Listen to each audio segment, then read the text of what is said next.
নমস্কার, আমি জ্যোতিষতন্ত্র পি কুমার বলছি মন্ত্রের যন্ত্র থেকে। আমি গত ভিডিওতে আপনাদের সদর দরজা যেন বাথরুমের সামনে না থাকে এই ব্যাপারে কিন্তু আলোচনা করেছিলাম, এবং আলোচনা করতে করতে সময় চলে যাওয়ার কারণে সম্পূর্ণ ব্যক্ত করতে আমি পারিনি। সেই ক্ষেত্রে আজ এই প্রোগ্রামে আমি তা ব্যক্ত করছি। আমি গতবার বলেছিলাম একটা পর্দা দিয়ে প্রাচীরের কাজ চালানো সম্ভব নয় বা ঠিক হবে না যদি আপনার বাথরুম আপনার মেন দরজার মুখোমুখি থাকে, সেখানে প্রাচীর তৈরি করা প্রয়োজন। ঠিক এই প্রধান দরজার খুব কাছাকাছি বাথরুম থাকাও কিন্তু দোষের।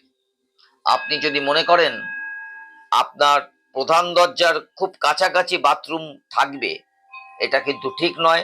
সেক্ষেত্রে বাথরুম থেকে বেরোনো ঋণাত্মক শক্তি, নেগেটিভ যে ব্যাপারগুলো আছে, এনার্জি, এই নেগেটিভ এনার্জি প্রধান দরজা দিয়ে আসা ধনাত্মক শক্তি পজিটিভ এনার্জির সঙ্গে মিলেমিশে যায়।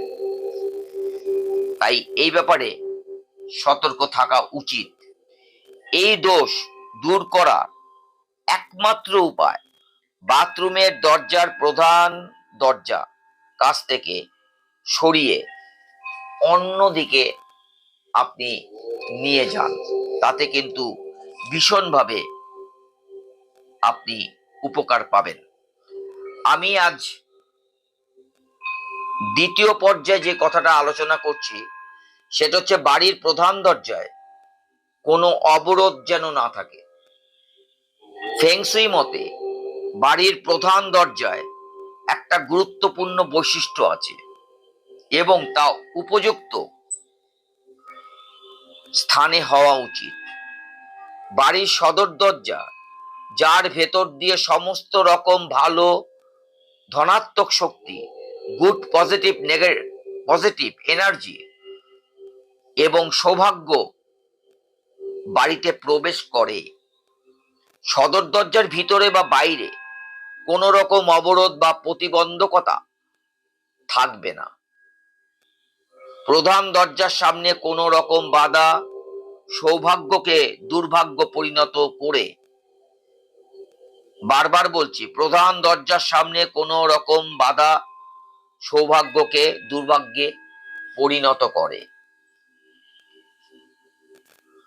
নীতিগতভাবে বাড়ির প্রধান দরজা এমন হওয়া উচিত যা একটা বড় খোলামেলা উজ্জ্বল ঘরে অথবা ছোট্ট একটা খোলা জায়গা হবে, যেখানে দরজার কাছে জুতো রাখার জায়গা বা অন্য কোনো রকম বাধা থাকবে না।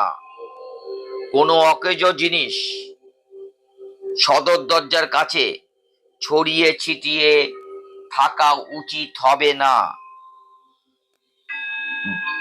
বাস্তুতন্ত্রে, অর্থাৎ হচ্ছে ফেংশুই বাস্তু বিজ্ঞান তন্ত্রে, আমি এই কথাগুলো আপনাদের বলে যাচ্ছি।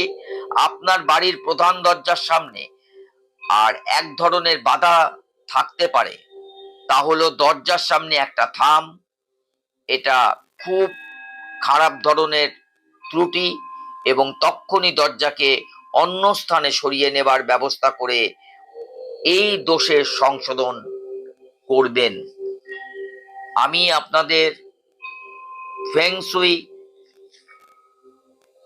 বাস্তুশাস্ত্র নিয়ে আলোচনা করলাম, এবং পরবর্তীকালে আমি আপনাদের কাছে আসব দরজার সামনে, মানে সদর দরজার সামনে কোনো জিনিসপত্র যেন রাখা না হয়, এই ব্যাপারে সামান্য কিছু আলোচনা করব। আর এই আলোচনাগুলো যদি আপনারা মন দিয়ে শুনতে পারেন এবং বুঝতে পারেন, তাহলে কিন্তু আপনার জীবনে অর্থনৈতিক, সামাজিক, শারীরিক, মানসিক সব রকম উপকার আপনি পেতে পারেন। নমস্কার।